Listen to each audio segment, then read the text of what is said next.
muito bom estar com vocês e repartir um pouquinho, né, do que a gente tem podido aprender na área de família. Por quê? Porque não é porque a gente trabalha como missionário para a família que a gente sabe tudo, não. Não sabemos. Quem olha para a gente, né, está dizendo, esse casal não briga. Não, a gente briga assim, gente. Nós somos um casal normal, normalíssimo. Mas o que acontece? Tudo aquilo que você aprende, você não quer dividir com outras pessoas.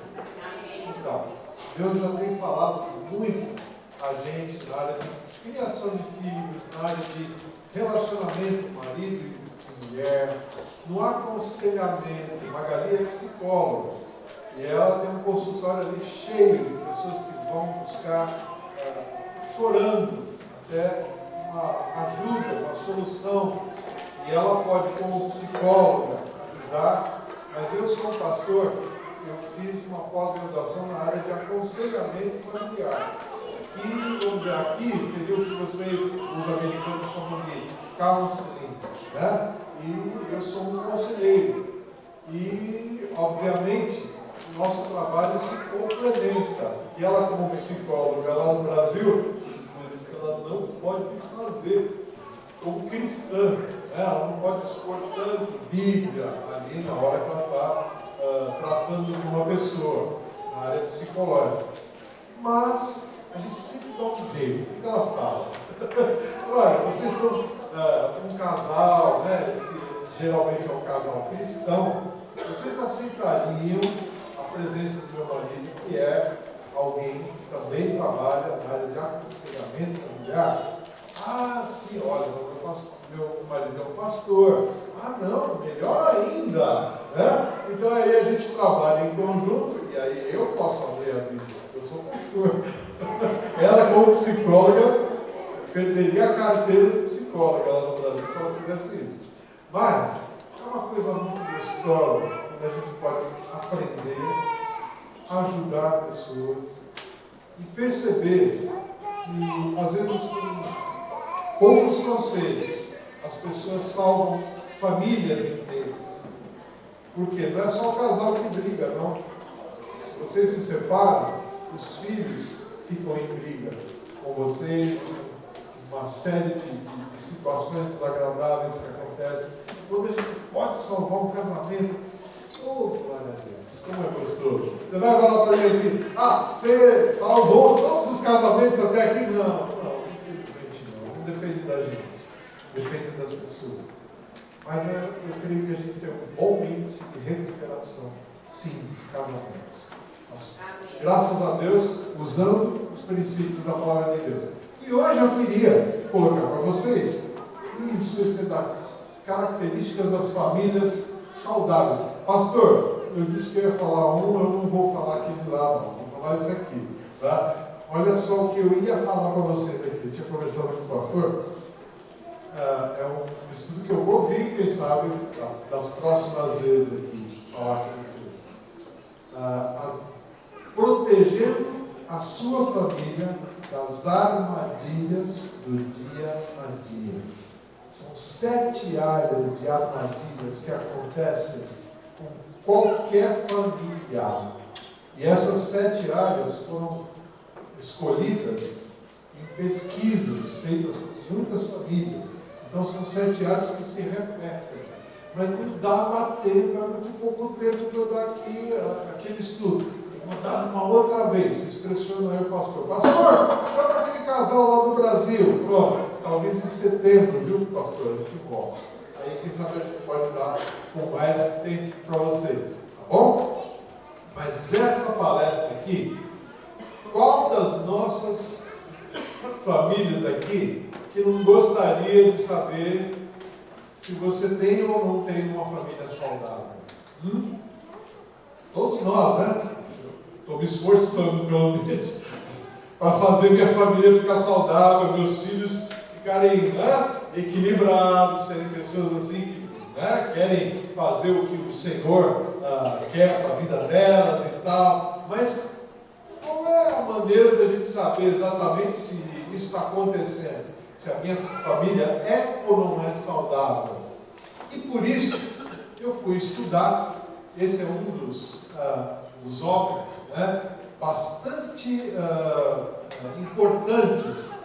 Esse homem, chamado Jorge Maldonado, ele é um pastor, tá? E é um psicólogo muito conhecido no mundo inteiro. Ele mora aqui nos Estados Unidos. Ele começou a vida dele de pastor lá no Equador, mas depois ele sentiu a necessidade de estudar mais para poder ajudar os membros da igreja dele. Foi estudar psicologia. Só que aí ele aliou o quê? O conhecimento dele da Bíblia com a área psicológica, com os estudos. E ele foi se tornando um homem tão sábio nessa aplicação da Bíblia com a parte psicológica, que ele escreve livros em diversas línguas. Tem no português, vários livros dele, você pode adquirir se você só ler português, ok? Mas é a editora Ultimato que faz os livros dele, tem vários. Mas aqui nos Estados Unidos você vai encontrar em espanhol muito mais livros dele. Então, se você encontrar, pode lê-los. Nesse estudo que o nosso querido Jorge Maldonado, esse homem tão importante, que ele é especializado nessa terapia sistêmica, que é uma maneira de você ajudar as famílias, certo? Ele é especialista nisso. Ele mostrou o seguinte, através dos estudos dele, que existem 6 características principais para você analisar se a sua família está saudável, se a minha família está saudável. Quais são elas? Eu vou primeiro colocar todas juntas, depois aí eu vou explicando cada uma delas, tá bom? Olha lá, primeira característica, as famílias saudáveis vivenciam valores espirituais. E aqui deixa eu explicar. Como ele é um professor de universidade, ele não pode falar só sobre as famílias que são cristãs, tá? Nas universidades, no mundo inteiro, você vai ter gente que é budista, gente que não é nada, né? Gente que é shintoísta, tem um monte de religiões. Mas ele chegou à conclusão que em todas essas nacionalidades e religiosidades, você tem uma característica familiar que é, vamos dizer, cada religião tem um tipo de valores espirituais. Ok? Então, qualquer religião vai trabalhar áreas espirituais. Então, a primeira coisa que ele falou, olha, uma família saudável, a primeira coisa vai vivenciar valores espirituais. Segundo, as famílias saudáveis são consistentes e são flexíveis. Isso é parte de uma estrutura familiar. Terceiro, famílias saudáveis têm boa comunicação. As pessoas se comunicam bem. Isso aí é ótimo. Isso aí, até eu e você já esperávamos isso. Quarto, famílias saudáveis têm um clima favorável para o crescimento das pessoas dessa família. E quinto, famílias saudáveis têm bom humor, gente. Você dá muita risada lá, na minha casa, na hora que a gente está comendo lá, que aí começa, né, as piadas, conta aqueles negócios, né? Isso é tão gostoso. Isso mostra o quê? Saúde, se isso acontece na sua casa também. E sexto, famílias saudáveis praticam o perdão. 6 características. Agora vamos dar uma olhadinha, uma por uma, nessas características, para identificar alguma coisa que possa ou não estar acontecendo com a sua família ou com a minha família. Valores espirituais, como eu acabei de dizer. As diversas religiões têm seus valores, né? Mas nós que somos evangélicos, nós que somos cristãos, os nossos valores vêm de onde? Da palavra de Deus. Então, os nossos valores espirituais, se nós formos procurar base bíblica aqui, você tem a Bíblia inteira para te mostrar valores espirituais, né? Obviamente, você vai encontrar muitos versículos, por exemplo, falando sobre bondade, honra, lealdade, tudo isso aí são valores espirituais, ok? Mas eu escolhi uma passagem que resume com 3 características. Olha só, essa passagem é 1 Coríntios 13, 13. 1 Coríntios 13, você já conhece aquela passagem conhecida sobre o amor de Deus, que é o amor ágape, que Deus nos ensina, Deus nos ama com este amor, e Deus nos ensina o que é o amor ágape, para que possamos amar uns aos outros com esse amor. Então, o capítulo 13 de Coríntios fala inteirinho sobre esse amor, né? O amor é bondoso, o amor é tal. Mas no fecho dessa passagem, no versículo 13, ele diz assim: assim permanecem esses três. Quais são os três? A fé, a esperança e o amor. E o versículo, você se lembra, ele termina, mas o mais importante desses é o amor, ok? Porque o capítulo está falando exatamente sobre amor. E isso aqui, gente, se nós formos avaliar, será que eu tenho e você tem trabalhado esse aspecto de fé na sua casa, na minha casa? O que eu quero deixar muito claro é que os nossos filhos, eles copiam, presta atenção, você que é pai, seus filhos copiam aquilo que você faz, quase todo o tempo. Eles ficam observando e você fez alguma coisa que eles vão fazer parecido. Você já viu isso? O pai está lá cortando a barba, o filho quer só espuma também para cortar a barba, não tem nem barba, né? Então foi cortando aqueles negócios lá e tal. O pai toca guitarra, né? Aí o filho pega uma guitarrinha dessa de brinquedo e fica lá. E o pai, né? Então, os filhos copiam aos pais. Mas na questão de fé, os teus filhos têm te copiado. Por quê? Porque o amor que você tem a Deus, a fé que você manifesta a Deus, está sendo já copiada pelo seu filho. E se às vezes você não tem essa fé, ou não está manifestando, às vezes você tem fé em Deus, hein? Você tem práticas de adoração, de devoção, maravilha. Mas você fica lá muito interno, muito quietão, não fala nada, não divulga nada. Seu filho será assim também. Seu filho vai observar e vai achar que esse negócio de fé é um negócio que fica muito quietão. Né? Agora, se você observar o que a Bíblia fala, olha, ensina a palavra de Deus pelo caminho. Quando você tiver, lembra do Deuteronômio 6, que diz isso? Olha, quando você levantar, ensina. O seu filho levantou também? Ensine a palavra de Deus a ele. Você está andando para o trabalho, ande com ele andando pelo trabalho e vai falando da palavra de Deus.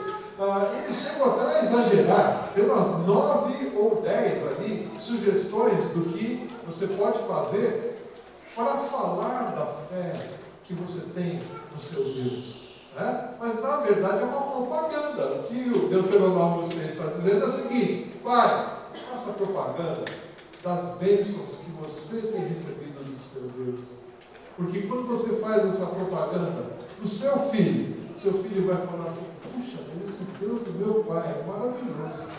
Sabe, eu quero ter amizade com esse Deus, que o meu pai tem essa amizade também.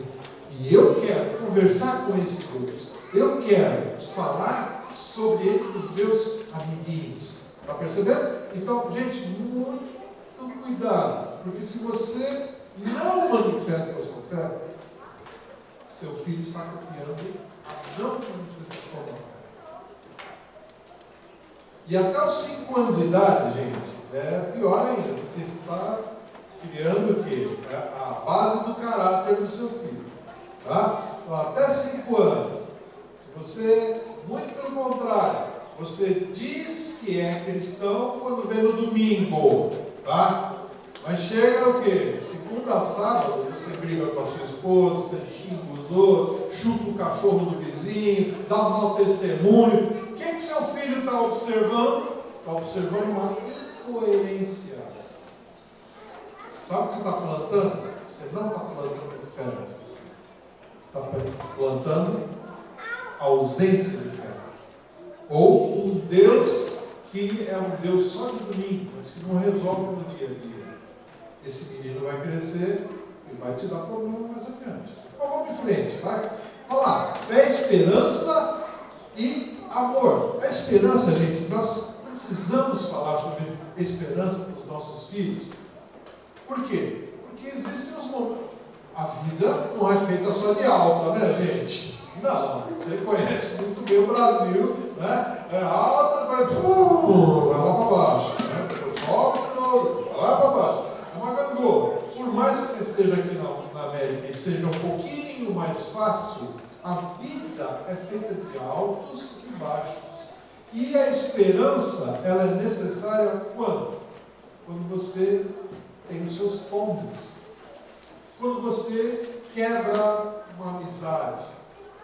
Você fala o que não deve com a sua esposa, por exemplo, magoa a sua esposa. Aí depois você bate na cabeça, depois de meia hora você bate na cabeça, o que eu fui falar? Eu estava tão nervoso, falei que não devia.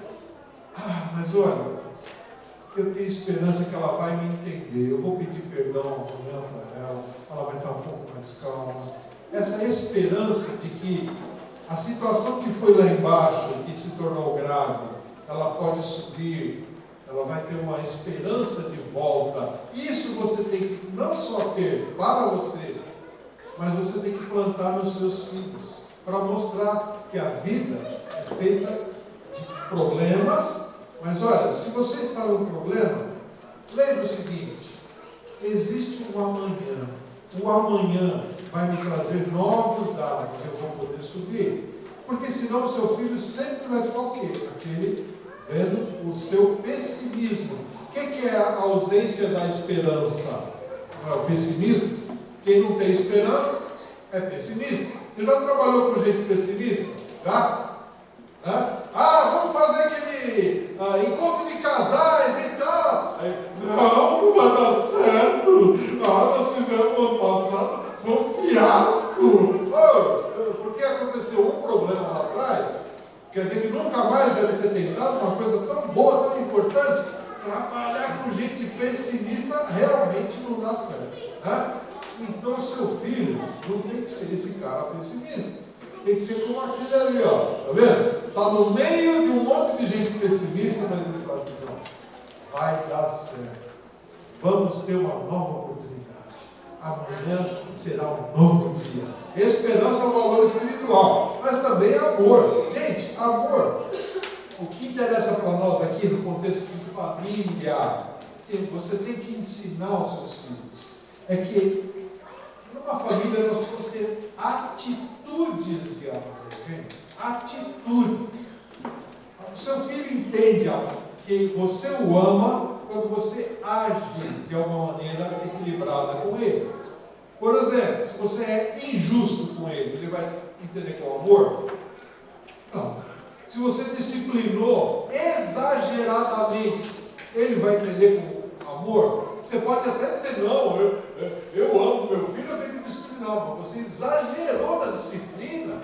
Não, repreendeu na frente dos amigos dele. Ele ficou lá, mais envergonhado do que tudo. Você acha que isso aí mostrou amor da sua parte? Não. Então, nós temos que ser sábios na manifestação do amor, né? Não julgar precipitadamente. Isso sim, quando você não julga precipitadamente, você está sendo justo. E isso aí está mostrando: olha, meu pai é justo. Ele ouviu a minha justificativa e entendeu, né? Isso é muito bom. Por exemplo, quando você perde o controle, já sai lá brigando com todo mundo, você manifestou amor? Negativo, nem com a sua esposa, nem com seus filhos, ok? Então, manifestar amor inclui o quê? Eu pensar: como estão as minhas atitudes? Elas estão equilibradas, estão saudáveis? Eu estou conseguindo fazer a disciplina. Disciplina todos nós que somos pais vamos ter que fazer com o nosso filho. Mas fazer uma disciplina equilibrada, sábia, chamar assim: você está entendendo por que você vai ser repreendido. Isso aqui que você fez, você entendeu o que você fez? Entendeu? Dependendo da idade, você tem que explicar. A geração dos nossos filhos exige explicações, sabe por quê? O Google dá. Eles estão nascendo com o celular na mão.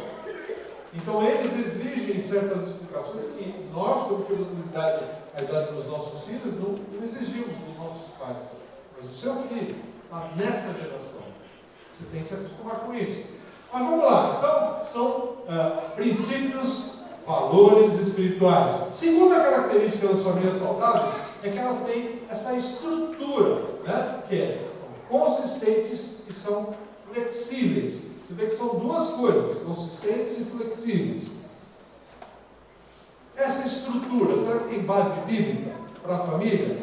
Claro que tem, porque uma estrutura familiar, você não encontra na Bíblia? Pai, mãe, filho, o que o filho tem que fazer, o que o pai tem que fazer, o que a mãe tem que fazer, o que o marido e a esposa devem fazer para se manter equilibrados. A Bíblia dá orientação. A Bíblia fala de avós, de tios, tudo isso a Bíblia fala. Isso é o quê? Base bíblica para esse sistema consistente familiar. Veja aí, você tem essas passagens, como Efésios 5 diz: ame a sua esposa como a si mesmo. Mulher, trate o marido com todo o respeito. Filhos, obedeçam aos seus pais. Pais, não irritem aos seus filhos. A Bíblia vai dando como deve proceder cada um. E 1 Timóteo 5 diz: cuidando de sua própria família e retribuindo o bem recebido dos seus pais e avós. Por quê? Porque isso agrada a Deus. Você foi abençoado por seus pais. Hoje você é adulto. Você só chegou à vida adulta por causa dos seus pais. Eles se sacrificaram para você ter vida agora na vida adulta. Os seus avós também se sacrificaram e eles formaram muito do que você é hoje. E a Bíblia diz: honre essas pessoas. Está percebendo? A Bíblia orienta, ela é sábia. Então veja lá, falando um pouquinho sobre o que é essa tal de consistência. Olha, duas coisas são importantes na consistência familiar. É como se você tivesse, vamos dizer, as partes da família, cada uma no seu lugar. Consistência, não é isso? Então, por exemplo, você tem lá um bolo que você está fazendo, o bolo não pode ficar aquele bolo esmilinguido, né? Parece alguém que não sabe fazer bolo, que sou eu, né? Fazendo bolo. Então, se eu fizer, vai sair tudo esmilinguido. Não, mas eu e você, quando fazemos um bolo certinho, do jeito certo, vocês que sabem, ele tem que ficar o quê? Aquela estrutura firme, cada coisinha no seu lugar. Contribuiu, saiu do forno durinho, bonitinho. Isso, gente, na família, significa o quê? Pai tem que ser pai, mãe tem que ser mãe, filho tem que ser filho. Você vai falar assim: pastor, isso é óbvio. Não, não é tão óbvio assim.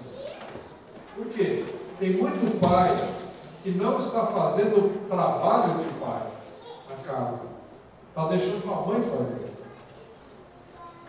Tem muito pai que às vezes não está trabalhando, e aí quem tem que suprir o dinheiro na casa, sabe quem é? O filho mais velho. E aí?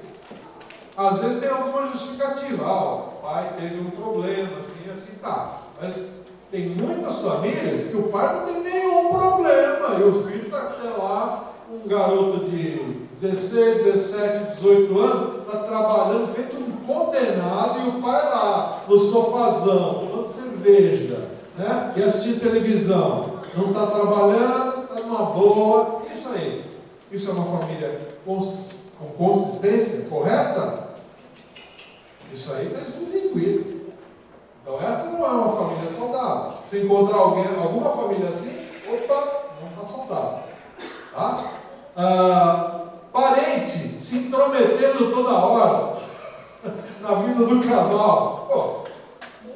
Quantos casos a gente pega lá de casalzinho a ponto de se divorciar porque o sogro ou a sogra se intrometeram de um lado ou de outro da família e aí quer, não, você tem que fazer isso aqui, tem que agir assim, porque eu te dou dinheiro aqui para isso, você vai fazer isso aqui, né? Ou quando mora no mesmo terreno que a família, né? Ah, vocês moram aqui de favor na minha casa, então vai fazer isso aqui. Olha, isso aí que a gente pega no Brasil e às vezes os casais não aguentam e racham, vão embora.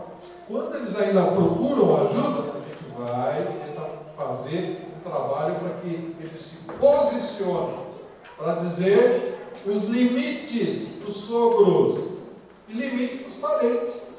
Tem que dar limite.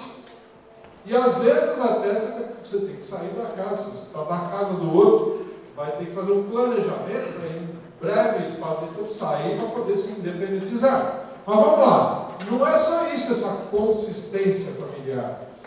Consistência faz parte também de uma identidade que cada família tem. Você tem uma identidade. Da onde vêm os seus parentes? Tá? Ah, meus parentes vêm de lá do Nordeste. Maravilha, lá. Tem lá os nordestinos. Tá? Você tem que contar para os seus filhos de que parte do Nordeste que eles vêm. Por quê? Porque a maneira que vem, né, que lá, vamos dizer, eu sou do Recife.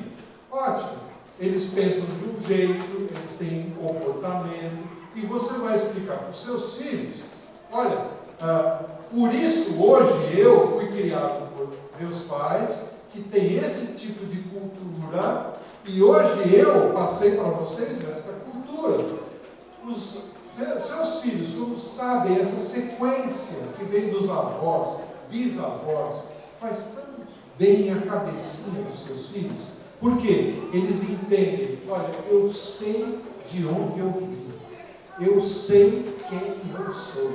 Por quê? Porque as pessoas de lá do país da minha avó faziam isso, eles com garra faziam as coisas, e a garra deles eu trouxe para cá, para a América.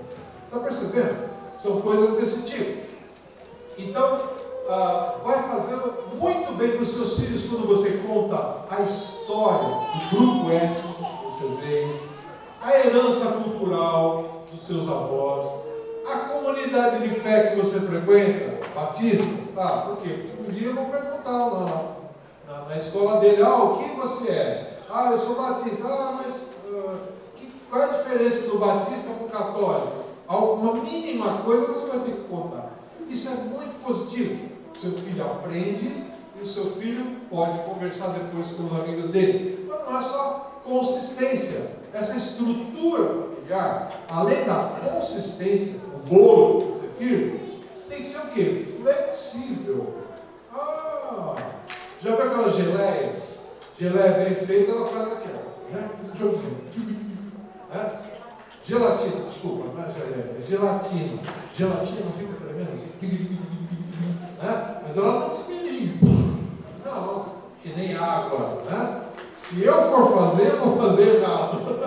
Ela vai desmilinguir. Mas as senhoras aqui presentes fazem certinho. Opa! Então uma geleia, o que ela é? Ela tem a consistência e ela treme, flexível, mas não cai.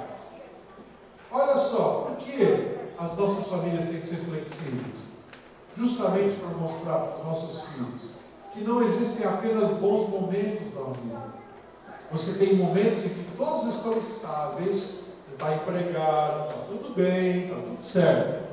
Mas de repente, você tem que fazer economia de algumas coisas. Lá no Brasil, por exemplo, famílias que têm 5 pessoas trabalhando, você imagina, 4 perderam o emprego. Só tem o dinheiro de uma das 5. Como é que faz?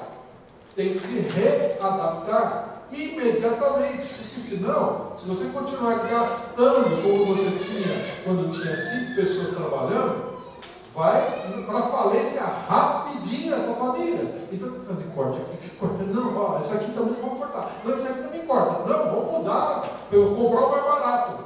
Corta.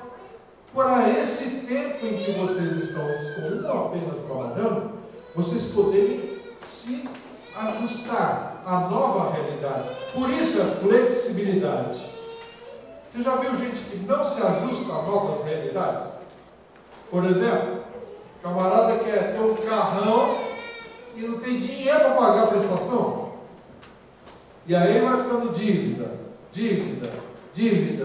Ah, mas ele está bonito no pedaço. Olá, tudo bem? Mas está devendo todo mundo, não paga, é mal falado. Essa é uma família, essa pessoa é uma pessoa saudável? Negativo.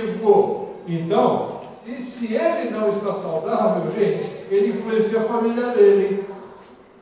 Porque muita gente da família dele tende a repetir esse mesmo comportamento. Terceira característica de uma família saudável é ter uma boa comunicação. Você tem muitas passagens bíblicas que falam sobre isso. Mas uma boa passagem é essa: as palavras agradáveis são como um favo de mel, são doces para a alma e trazem cura aos ossos.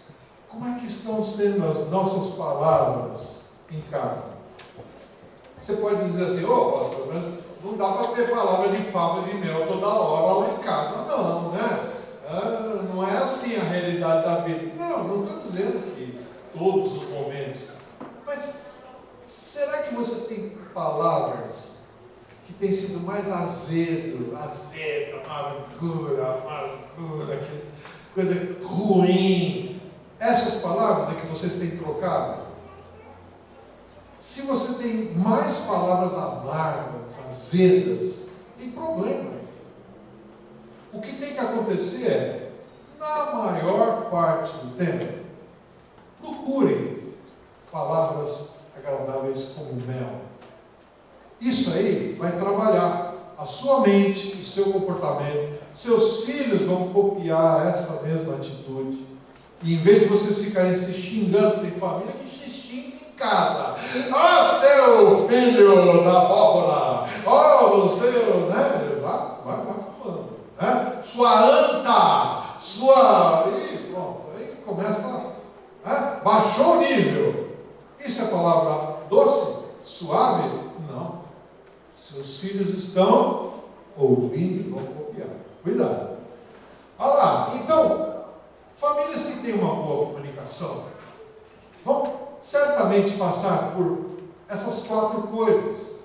Primeiro, ter clareza na maneira com que eles se tratam, que se falam, né? E clareza aqui, é você jogar limpo. Vamos jogar limpo?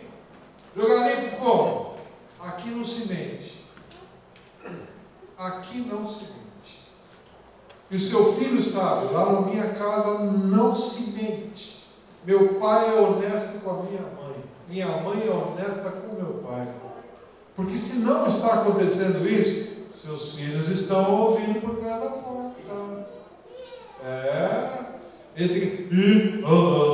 Papai disse que a mamãe foi em tal lugar.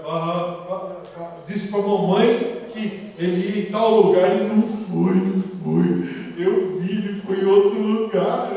Aí pronto, começa os 2 pequenininhos lá falando e vendo que você mentiu com a sua esposa.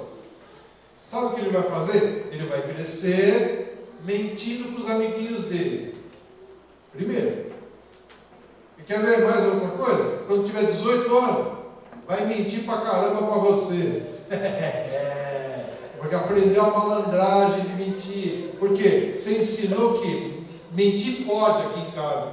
Mentir é um valor suportável, negativo. Nós temos que ensinar, olha, aqui é limpeza, aqui não se mente. Se um dia um filho mentir, você vai confrontar, falar assim: olha, você mentiu? Porque você sabe que em casa não se... O comportamento da mentira a gente não tem. Mas a gente valoriza quando você reconhece o seu erro. Você mentiu, filho? Ele vai abaixar a cabeça? Menti, pai. Menti, mãe. Então, a gente aceita o teu pedido de perdão, mas que isso não se repita. Porque esse valor aqui não vai dar certo, não. Aqui em casa não se mente. Aqui é na clareza, na limpeza, olho no olho. Você pode olhar nos meus olhos e ver que eu estou falando a verdade. Pai e mãe, principalmente, isso vai refletir nos filhos. Liberdade de expressão, deixar os filhos falar. Gente, não impeça o seu filho de dar opinião. Tem pai que fala assim: cala a boca, quem é que dá opinião? Ei, peraí, isso foi no meu tempo, no seu tempo, meu irmão. Hoje em dia, seus filhos dão opinião, porque eles são estimulados desde a escola a ouvir opiniões dos outros e dar a opinião deles para os outros, desde pequenos. Então, quando eles chegam em casa, eles repetem esse padrão de perguntar, de dar opinião. Então, vamos deixar liberdade de expressão. E nós somos os adultos. Se eles falarem alguma bobagem, você escuta a bobagem, faça a cara de paisagem, depois que terminou de falar com você, beleza, aqui. Olha, isso que você está falando está errado, tá? Aqui o adulto sou eu, e nessa questão o erro está aqui, aqui e aqui. E a Bíblia diz isto, isto e isto. Quando você age assim, você deu a abertura para o diálogo, ele vai sempre te procurar. Agora, se você barrar, não vem perguntar nada, cala a boca que você não tem que falar comigo, né? Pronto, se você mandar calar a boca e afastar, ele não te procura nos momentos mais necessários da vida dele. Mas sabe quem vai estar ouvindo o que o seu filho quer dizer? O traficante de drogas. Está doido para ouvir seu filho. E tem muito pai que não ouve. E o traficante fala: olha, pai é tudo igual, pai dá problema mesmo. Mas vem aqui, ó, toma essa drogazinha aqui que você vai ficar bem. Tá vendo? Então, não, negativo.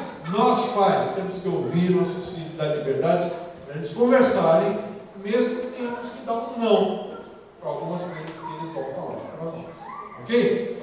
Colaboração nos problemas é ouvi-los, e afeto, manifestação de afeto. Boa comunicação, gente, implica também você abraçar bastante, incentivar.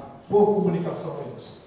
Quarto, as famílias saudáveis têm um clima favorável para o crescimento. Gente, será que isso tem base bíblica? Tem sim. Olha só, até Jesus, nessa passagem, quando é escrita, Jesus tem o quê? Uns 12 anos de idade, né? E aí, Lucas 2,52. E diz que Jesus ia crescendo em sabedoria, estatura e graça diante de Deus e diante dos homens. Até Jesus teve que aprender certas coisas.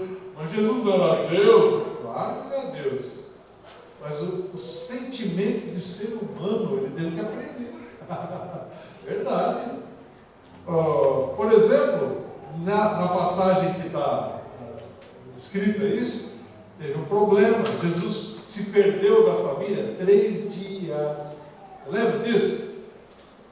Você já perdeu uma criança num lugar que tem muita gente? 3 minutos. Já? 3 minutos. Você fica desesperado. Eu já desliguei, não foi 3 minutos, menos isso.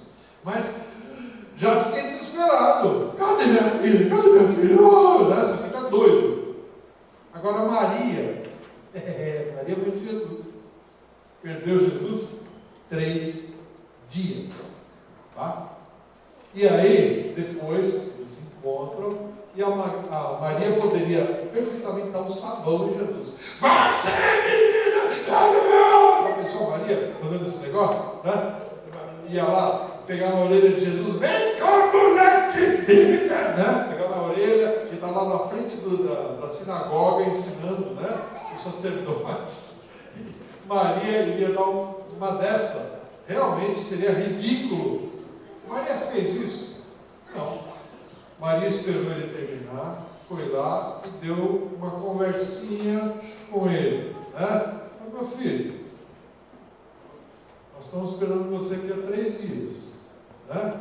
A passagem não conta o diálogo todo, mas certamente deve ter acontecido. Só fala que Jesus disse assim: porque o meu Pai que está no céu sabe todas as coisas. 12 anos. Maria deve ter ouvido isso e falou assim: meu filho, eu sei que o Pai do céu sabe todas as coisas, mas nós somos seus pais na terra. E pai na terra aqui tem derrame cerebral de preocupação, tem infarto do miocárdio, moleque, entendeu? Então, vamos fazer o seguinte: você pode brincar à vontade, pode, mas você vai dizer para nós onde você está, tá bom? E Jesus não fez por mal, ele não pecou em fazer isso, ele simplesmente não conhecia o coração de uma mãe sofredora. Ele aprendeu com isso. E o versículo seguinte diz assim: Jesus ia crescendo em sabedoria, estatura e graça diante de Deus e diante dos homens. Nossos filhos estão tendo essa oportunidade? Das nossas famílias? Você incentiva o seu filho as habilidades dele de poder desenvolver a vontade? Você identificou, vamos dizer, pintura? Que legal, você gosta de pintura, filho? Você quer? Eu vou te trazer aqui uns livros para você ver e copiar as pinturas assim, ver se você consegue repetir. Eu gostaria. Depois se ele vai pegando a mão da coisa, poxa, vamos botar numa escola de pintura mesmo. Essa situação de você ter um clima favorável para as pessoas irem crescendo nas áreas que gostam, isso, a sua família tem esse espaço. Se, por exemplo, você tem ali o pai e a mãe, que às vezes já estão mais velhos, vocês dedicaram a sua vida inteira e seus filhos já casaram e saíram de casa. E aí? Vocês dois agora têm a oportunidade que vocês não tiveram antes de, quem sabe, voltar a estudar. Vocês já pararam para pensar nisso? E alguém já incentivou vocês: olha, vamos lá, olha, o consulado está fazendo segundo grau aí, como é que é? Isso, high school, vamos ver se dá para a gente estudar um pouquinho o inglês, ou estudar outras matérias, ou mesmo, se você só entende português, já existe ensino à distância, lá no Brasil, você se forma fazendo pela internet, e você recebe um diploma aqui, gente. Então, quanta coisa. Você tem esse espaço na sua família, ela é uma família saudável. Mas olha lá, quinta característica, estamos chegando no fim. As famílias saudáveis têm bom humor. E nós temos muita base bíblica, gente, para isso. Por exemplo, você tem a lei: alegre-se sempre. Não é para alegrar de vez em quando, é alegrar sempre. Está lá em 1 Tessalonicenses 5. Mas olha só, você tem passagens que mostram que até o próprio Deus tem bom humor. Você sabia dessa? Que Deus dá risada? Não sabia não? Então presta atenção nessa passagem aqui, ó. Do seu trono nos céus, o Senhor ri e caçoa deles. Caçoa de quem? Dos reis presunçosos. Ele fica olhando lá para Brasília, sabe aqueles caras lá de Brasília, lá no Congresso, assim: olha lá, a batata dos senhores está assando. Isso aí, me aguarde, viu? Logo, logo. Isso aí o que é? É caçoar, né? Olha lá, o Salmo 37:13. O Senhor, porém, ri dos ímpios, pois sabe que o dia deles está chegando.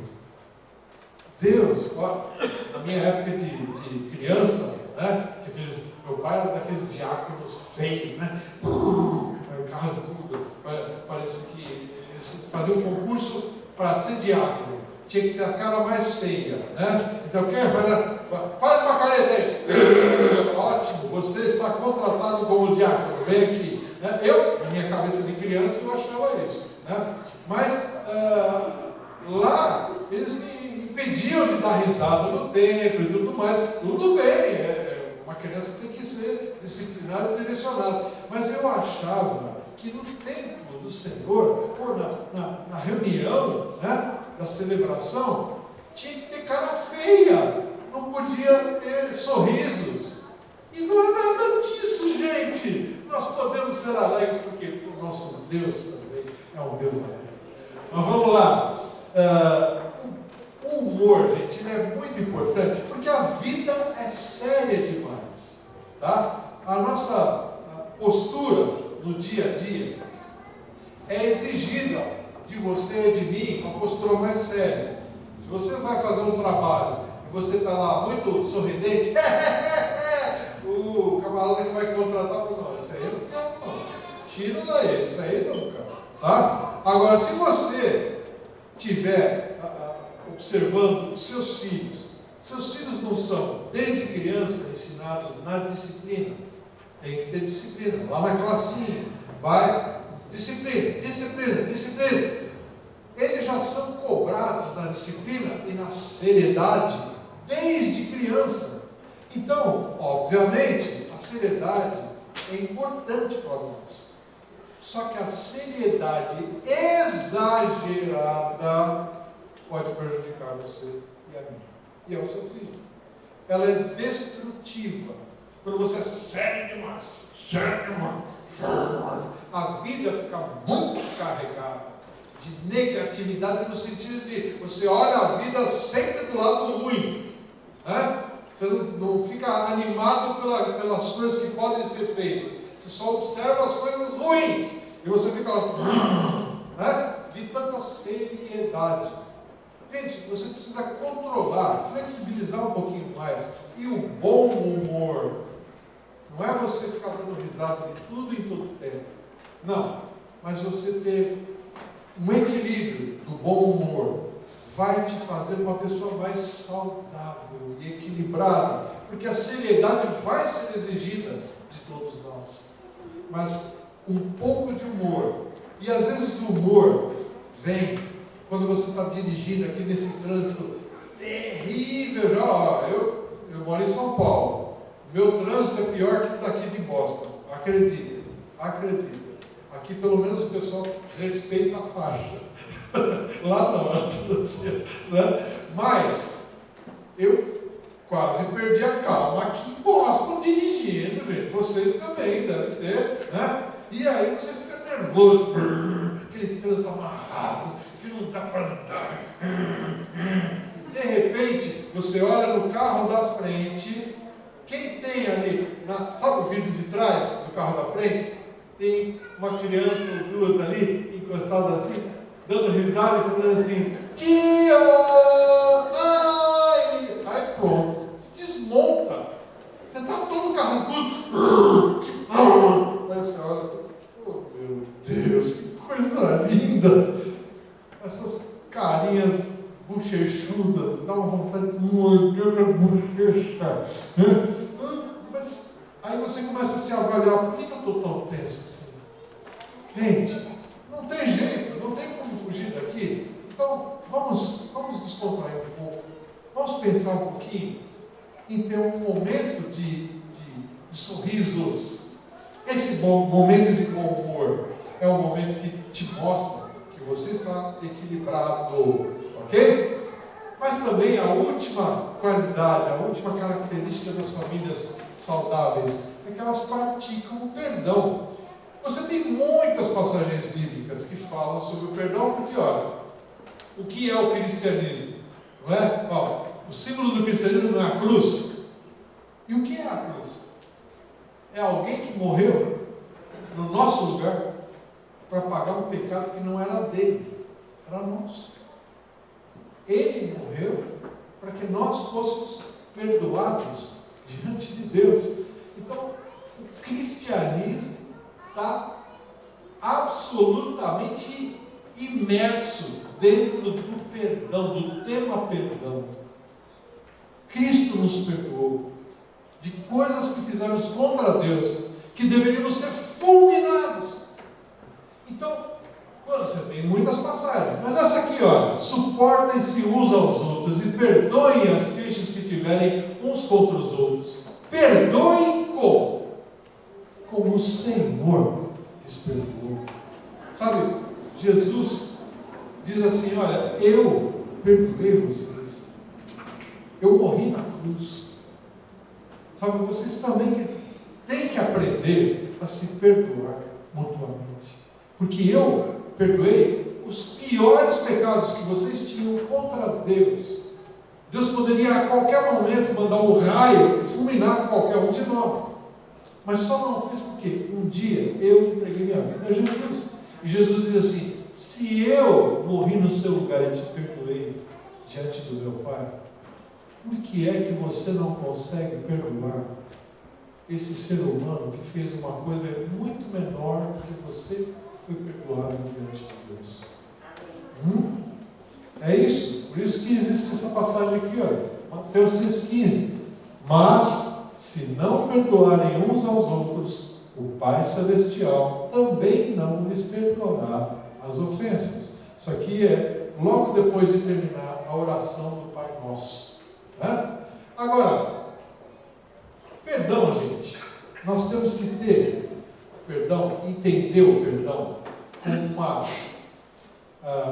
mudança de coração e de mente, tá? Não é fácil perdoar, não é fácil. As pessoas nos magoam, nós ficamos doidos com o que acontece, e se você ficar doido, pode ficar sossegado, isso é normal.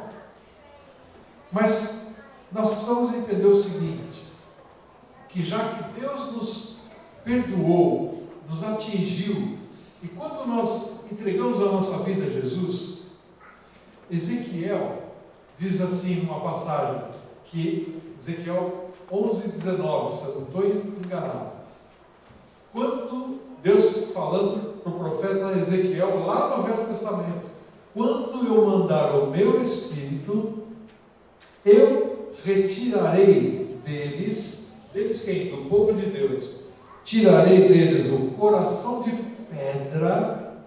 Sabe o coração de pedra que não te deixa perdoar, não te deixa fazer, nunca mais vou ter relacionamento com ninguém, com aquela pessoa, de jeito nenhum, nunca vou poder perdoar, eu quero que morra. Isso é coração de pedra.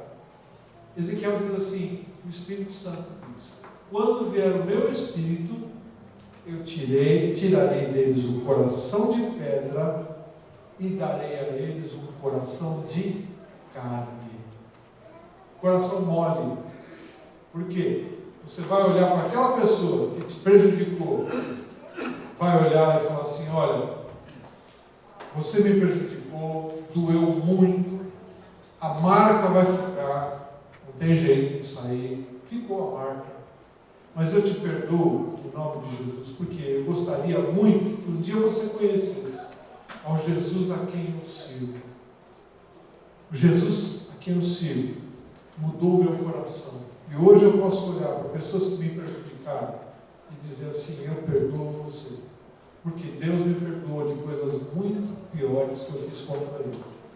Sabe? Não quer dizer que você vai ter que ter essa pessoa novamente com seu amigo ou amiga. Não. Amigos você escolhe, certo? Eu e você escolhemos quem nós queremos ter amizade. Mas perdoar não. Perdoar você tem que perdoar todos. Perdoa e nunca mais vai ver a pessoa como amigo. Acabou. Vira a página. É uma mudança de coração e é uma mudança de mente. E isso, gente, quando você faz, você vai aprender isso aqui. Perdão não muda o passado. O que aconteceu lá, aconteceu. A pessoa te prejudicou, te machucou. Ficou cicatriz? Ficou. Mas agora você aperta aqui a cicatriz, ó, e não dói mais.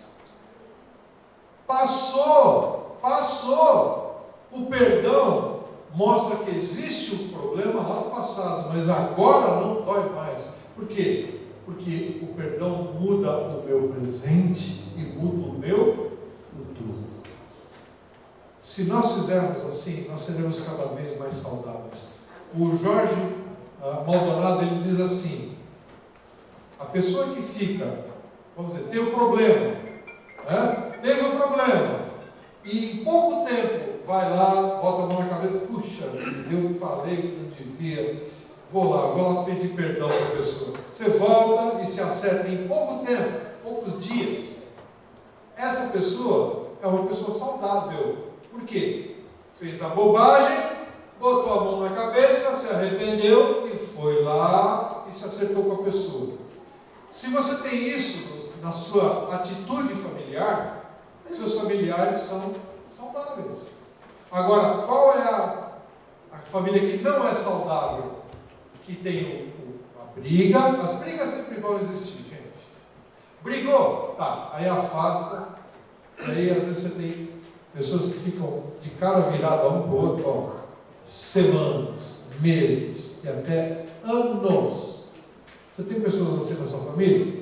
Pessoa que você convida, ô tio, vem aqui pro churrascão que nós vamos fazer. Aí ele pergunta, aquele outro tio vai lá, que aquele tio me fez uma desfeita 5 anos atrás que eu não perdoo de jeito nenhum. Ô tio, mas deixa pra lá, isso aí já aconteceu faz tanto tempo, vamos lá pro churrascão, vamos comemorar. E o cara não quer saber de ti e se afasta. Então, se você tem gente assim na sua família, é muito comum isso, tá? Esta pessoa da sua família não está saudável, ok? Não quer dizer que toda a sua família não seja, não, mas esta pessoa não está saudável e ela pode também, vamos dizer, criar pessoas ao redor dela que ajam da mesma forma, que fiquem amargas, sim, também. Então, aí esse grupo de pessoas pode não ser saudável. Então, terminando, olha lá, vamos repetir todas as características das famílias saudáveis? Vamos lá, famílias saudáveis, primeiro, vivenciam valores espirituais. Segundo, são consistentes e flexíveis. Terceiro, têm boa comunicação. Quarto, tem um clima favorável para o crescimento. Quinto, tem bom humor. E sexto, praticam a humildade. Que Deus nos ajude a trabalharmos nessas áreas aqui todos os dias, gente. Todos nós temos problemas em algumas dessas aqui. Alguns mais, outros menos. Mas a nossa obrigação como seres humanos tentarmos a cada dia sermos um pouquinho melhor do que fomos no dia de ontem. Amém? Que Deus nos ajude a praticar isso aqui através da graça de Deus maravilhosa. Pastor, pode orar para a gente?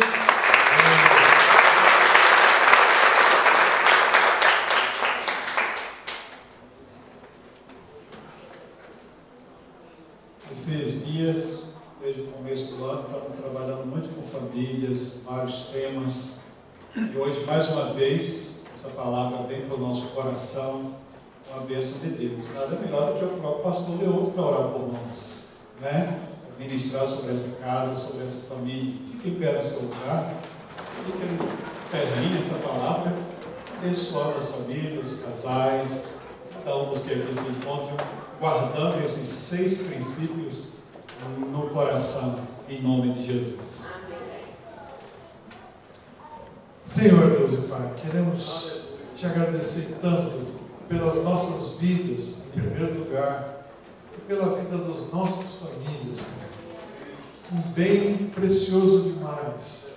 E Deus, que nós precisamos da tua orientação para trabalharmos cada filho, cada esposa, cada marido, de uma maneira que te alegre o coração. Nós hoje ouvimos essas características, Deus, aprendemos com elas têm base bíblica forte. E Deus, nós estamos diante de Ti aqui, para pedir, Senhor, que o Senhor nos ajude a praticar e a mudar nossas famílias naqueles pontos em que não estamos trabalhando bem. Ó Deus, ajuda cada família aqui presente, Senhor. E Deus, pessoas que possam ouvir essa mensagem depois, se ela está sendo gravada, que elas possam também, em suas famílias, fazerem as mudanças necessárias, mas sob tua orientação, sob a tua bênção. Nós queremos te agradecer porque o teu Espírito Santo é maravilhoso e sempre nos ajuda da melhor forma. Nós queremos pedir sabedoria do céu também para caminhar no nosso dia a dia com nossos filhos e nossos cônjuges. Te agradecemos por tudo em nome de Jesus. Amém, Senhor. Amém.